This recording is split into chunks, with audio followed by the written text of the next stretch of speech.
wabarakatuh. Selamat siang semuanya. Selamat siang, Kak. Bagaimana kabarnya hari ini? Apakah baik? Alhamdulillah baik. Alhamdulillah. Baiklah, sebelum kita mulai ke sesi konselingnya, kita perkenalan terlebih dahulu ya. Ya, Kak. Dari kakak dulu ya. Nama kakak Rehan Fitri Sabrina William. Iya, Kak. Saya sebagai konselor dan nama saya Tiara. Nama saya Andini. Nama saya Yura. Nama saya Yunita. Oke. Sebelum masuk ke konselingnya, marilah kita berdoa terlebih dahulu. Berdoa dimulai. Berdoa selesai.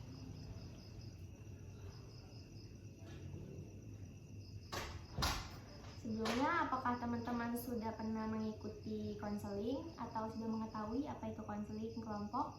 Belum, Kak. Baik, saya jelaskan dahulu ya. Konseling kelompok adalah suatu kegiatan yang dilakukan dalam suasana kelompok untuk membahas satu persatu masalah yang dialami oleh masing-masing anggota kelompok hingga masalah-masalah tersebut dapat tertuntaskan. Cara pelaksanaannya dengan cara menggulingkan. Tujuannya agar setiap anggota dalam kelompok dapat saling tatap muka serta langsung dan mudah untuk berinteraksi satu sama lain. Dalam melaksanakan kegiatan konseling kelompok tidak ada unsur paksaan. Setiap anggota datang sendiri secara sukarela untuk mengikutinya. Saya ingin tanya kepada kalian, apakah kalian ada keterpaksaan untuk mengikuti konseling ini? Tidak ada, Kak. Tidak ada, Kak. Baik.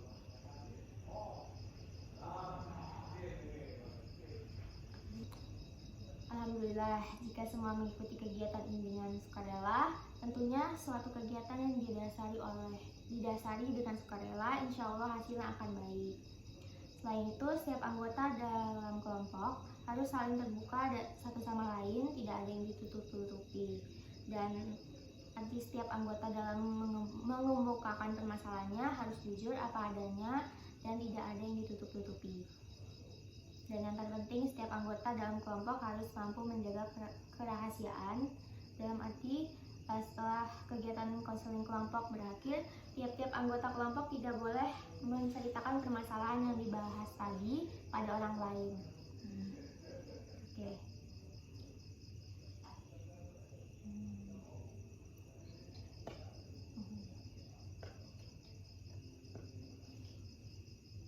Baik, selanjutnya kita akan membuat kesepakatan waktu dan teman-teman bagaimana? 35 menit, Kak. Bagaimana? 35 menit ya. Oke.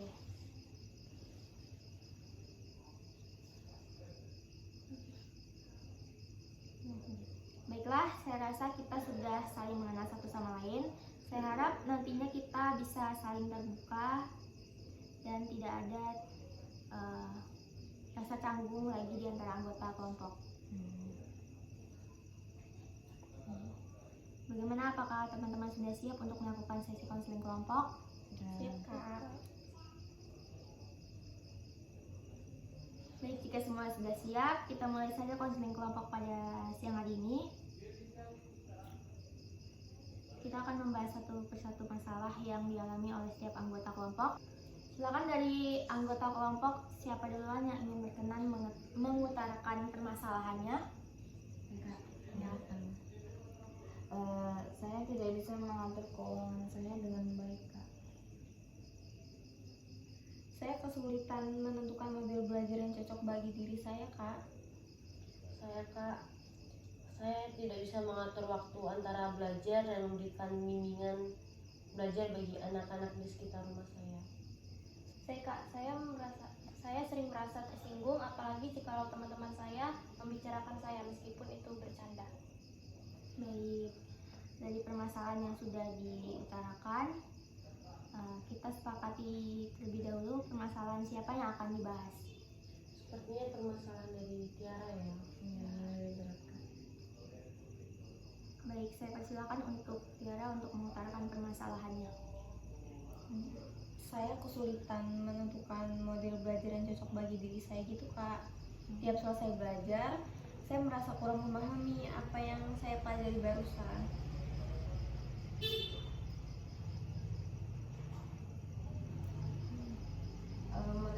Model belajar seperti apa yang Anda lakukan selama ini?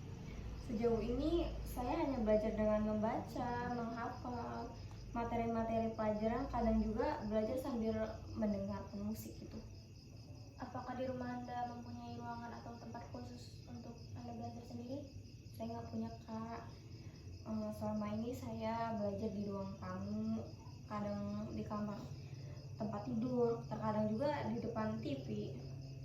Jadi setiap harinya Tiara ini belajarnya sampai jam berapa?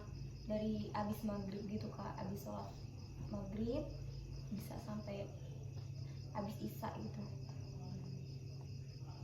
Apa yang menyebabkan Anda belajar sampai selarut itu? Apakah ada alasan-alasan tertentu? Ada, saya sering merasa terganggu gitu ulah adik saya yang masih kecil gitu. Ia sering membuat gaduh gitu, jadi saya menunggu sampai adik saya tertidur.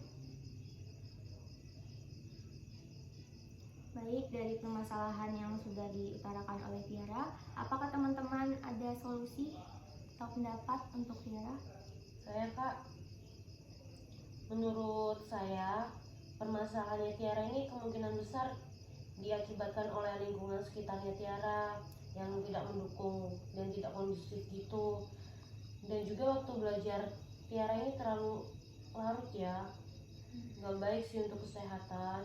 Selain itu juga belajar pada jam yang selarut itu rasa ngantuknya tuh berat banget, jadi bisa kelabasan tidur, nggak jadi belajar. Saya setuju dengan pendapat Yunita bahwa belajar di jam selarut ini tidak efektif. Jika Anda ingin belajar tanpa ada gangguan dari adik Anda tersebut, Anda bisa belajar di sepertiga malam yang terakhir yang sekitar jam 3 dini hari. Dengan catatan sebelumnya, Anda harus sudah tidur terlebih dahulu. Hal ini agar pikiran Anda fresh saat belajar. Mengenai alternatif model belajar, itu Anda bisa mencoba belajar dengan membuat resumen. Selain Anda menulis, otomatis Anda juga akan membaca. Jadi kalau Anda ingin belajar lagi, tinggal membaca resumen tersebut. Oke, siapa lagi yang punya pendapat? Yang tidak ada kak. Jika tidak ada, saya akan menyimpulkan pendapat dari teman-teman tadi ya. Baik, saya akan menyimpulkan pendapat dari teman-teman sekalian, yaitu usahakan Tiara mempunyai tempat belajar sendiri dan suasana yang harus kondusif. Jadi contohnya bisa bangun jam 3 untuk belajar, karena pada jam segitu suasananya sangat hening, jadi enak untuk dipakai buat belajar. Dan juga mengenai model belajar, Anda dapat mencoba belajar dengan membuat resumen. Terakhir pesan saya, tiada yang sulit di dunia ini jika kita mau berusaha. Baiklah, kelihatannya waktunya sudah hampir habis. Marilah kita tutup konseling pada siang hari ini dengan mengucap hamdalah. Alhamdulillahirobbilalamin. Baik, saya akhiri. Wassalamualaikum warahmatullahi wabarakatuh. Waalaikumsalam warahmatullahi wabarakatuh. Gak usah komen. Terima kasih.